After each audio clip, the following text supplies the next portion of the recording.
সবাই বলছে যে এবার ভোটে বামেদের নাকি আগে যা হয়েছে হয়েছে ভয়ঙ্কর বিপর্যয় হয়, মানে অল ওভার ইন্ডিয়া, তার জন্য তুলে দেখুন, আমার সব অন্য পার্টি নিয়ে অন্য তাদের ডিসিশন নিয়ে কথা বলার আমি কোনোদিন করি না, অন্য কোনোদের জাজমেন্টাল নই, আমি জাজমেন্টও দিই না, দিই না। তবে সিরিজ এত কোনো ভুল করে এলেন 1 2 3 4 5, তারপরে আমি যাই না, বাট আমি উইশ করছি সব ভালো হোক।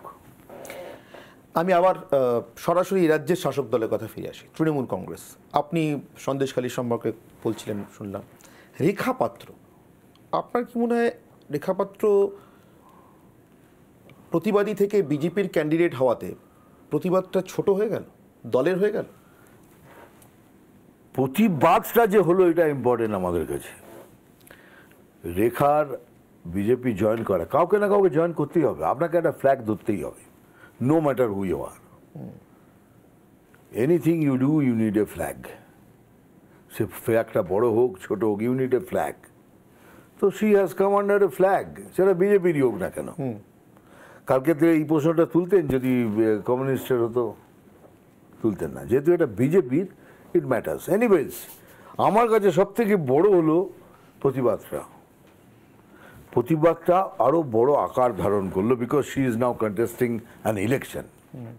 তাহলে প্রতিবাদটা ওইটুকু থেকে ভুলে যেত বা থেকে যেত। যেহেতু শি ইজ কন্টেস্টিং, প্রতিবাদটা আরও বড় হলো, লোকের কাছে এলো অ্যাকচুয়ালি কী হয়েছে। সেই জন্যই এসব উল্টোপাল্টা বলছেন, এসব সাজানো এইসব, কারণ এটা বিরাট আকার ধারণ করে নিয়েছে। মানে রেখা সন্দেশখালীর নেই, মানে আরো বিগার। হ্যাঁ, রেখা ইজ রিপ্রেজেন্টিং দ্য ফুল, কত খালি পড়ে আছে তাদের জন্য। আমার কাছে এটা খুব ইম্পর্টেন্ট। এই ভোটে মিঠুনদা, বাংলার একজন নাগরিক যখন ভোট দিতে যাবেন, আমি একদম শেষ দিকে চলে এসেছি, আরেকবার জিজ্ঞাসা করছি, তার কাছে সব থেকে বেশি করে ম্যাটার করবে কি? তার তিনি কি ভেবে ভোট দেবেন, আপনার কি মনে হয়?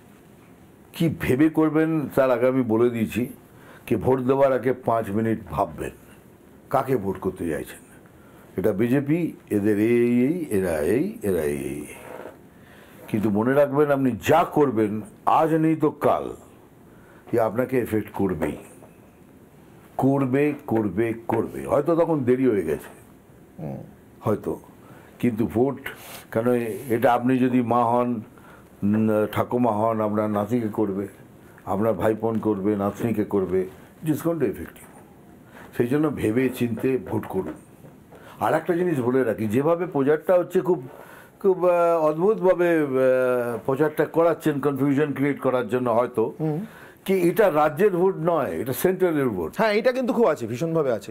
বলছি এটা রাজ্যের ভোট নয়, যেভাবে প্রচার করা, যেভাবে রাজ্যে করে দেবেন, আমাকে দেখে ভোট করুন, এই করুন, এটা রাজ্যের নয়, এটা সেন্টারের ভোট। সেন্টারের ভোট মানে যেখান থেকে সব কিছু তৈরি হয়ে তারপরে আসে। এরা পার্লামেন্ট জায়গা আছে, সেটা মন্দির, সেই মন্দিরে সবাইকে যেতে হয়, যা কিছু তৈরি করা, পাস করা, ক্যান্সেল করা, ওখান থেকে হয়।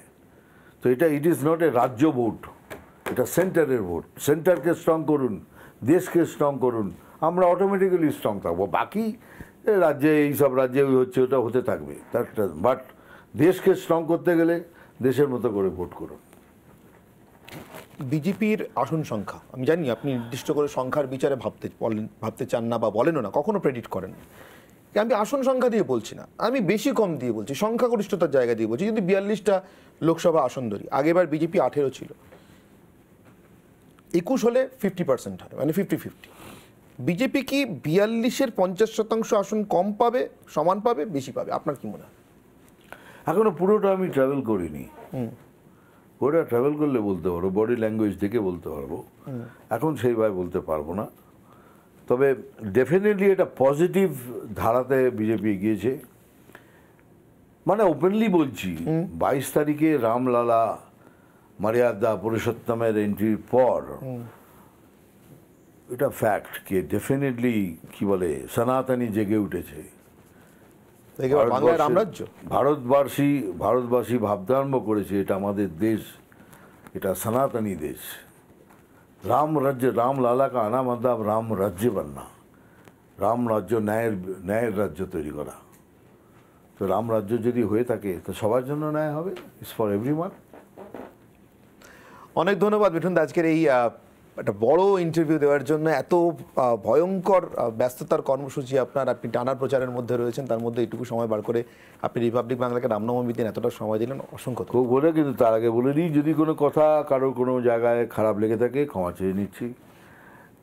যেহেতু আমি রাজনীতিকে খুব পজিটিভ নজর দিয়ে দেখি, কিছু ব্যাড নজর দিয়ে দেখি না, তো তার জন্য ক্ষমা চেয়ে নিলাম। Thank you very much. যদিও সুভাষ চক্রবর্তীর কমিউনিজম নিয়ে তার দলের মধ্যে অনেক প্রশ্ন ছিল, অনেক বিতর্ক ছিল, তিনি তার জায়গা থেকে নড়েননি। আপনি এই আলাদা আলাদা 5টা মানুষ, 5 জনের এত কাছে, আপনি বলছেন এটা অর্জন করতে, ঠিক আছে, কিন্তু মতাদর্শের তো অনেকটা করে ডিফারেন্স, কি করে মানে মেলান আপনি? মানে আপনার মিলতে অসুবিধা হয় না বা মেলাতে অসুবিধা হয় না? এটা আপনি ভাবছেন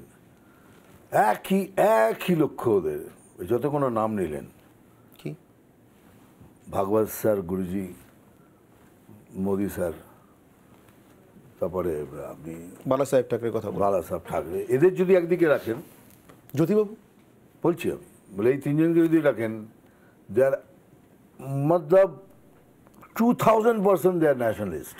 বেশ, এদের কাছে দেশের আগে এদের কাছে কিচ্ছু নেই, মানে they do not think anything, only country. ওর জন্য কান্ট্রির জন্য জীবন দিয়ে দেবেন, সবাইকে তৈরি করেছেন, সেইভাবে করেছেন। সুভাষ দা, জ্যোতি আঙ্কেল, তাই তো? আমার মতে both of them are nationalist communist. কি বলছেন? বড় স্টেটমেন্ট। ন্যাশনালিস্ট, আপনি একটু আগে বামপন্থীদের বিরুদ্ধে অনেক কিছু বলেছেন, কিন্তু এদের দুজন সম্পর্কে কথা বলছেন। বললাম ওদের এমন কিছু কাজ দেখার যারা দেশের বিরুদ্ধে, বলুন বলুন। মানে আপনি বলছেন যদি জ্যোতিবাবু বা সুভাষ চক্রবর্তী আজকে বেঁচে থাকতেন, তাহলে এই যে স্ট্যান্ড সিপিএম এর, ইডি তুলে দেওয়া, 370 ফিরিয়ে আনা, এগুলো সাপোর্ট করতেন না? এটা আমি বলতে পারবো না, কেন পার্টিগতভাবে সবাইকে বাউন্ড থাকতে হবে। পার্টি যদি ডিকটেট দেয়, তাদের পলিট ব্যুরো যদি দেয়, সেটা তাদের মানতে হবেই, সে ব্যাপারে আমি বলতে পারবো। কিন্তু আমি বলছেন ব্যক্তিগতভাবে করতেন। ব্যক্তিগতভাবে বোথ আর ট্রিমেন্ডাসলি ন্যাশনালিস্ট। আচ্ছা, আমি কাছে থেকে বলছি, এমন কিছু কাজ দেখান না যে তারা এগেনস্ট কান্ট্রি করেছে, না সেটা করেনি। তার মানে তারা ভেতরে ভেতরে একদম দেশ আগে। তারপর সুভাষদা তো ওপেনলি, সুভাষদা তো ওপেনলি দেশ আগে। পার্টিও আমি রেসপেক্ট করি, পার্টিকে ভালোবাসি, যা পার্টি ডিক্টেট দিয়ে করবো, কিন্তু দেশ বিরোধী কোনো থিংয়ে যাব না, কিন্তু ওপেনলি করতেন। তেমনি বলছি যে এই 3 জন তো মানে দেশ আগে, দেশের জন্য সব কিছু করে দেবেন। আর এরা দুজন according to me nationalist communist, যেটা আজকাল আর পাওয়া যায় না। ইম্পসিবল। কেন না হলো বলুন তো? জানি না এটা সত্যি কি মিথ্যে, জানি না, তাকে ছেড়ে দিন, আর একদিনের জন্য রাখুন, ভোটের পর বলবেন? জন্য রাখুন, ভোটের পর বলবেন।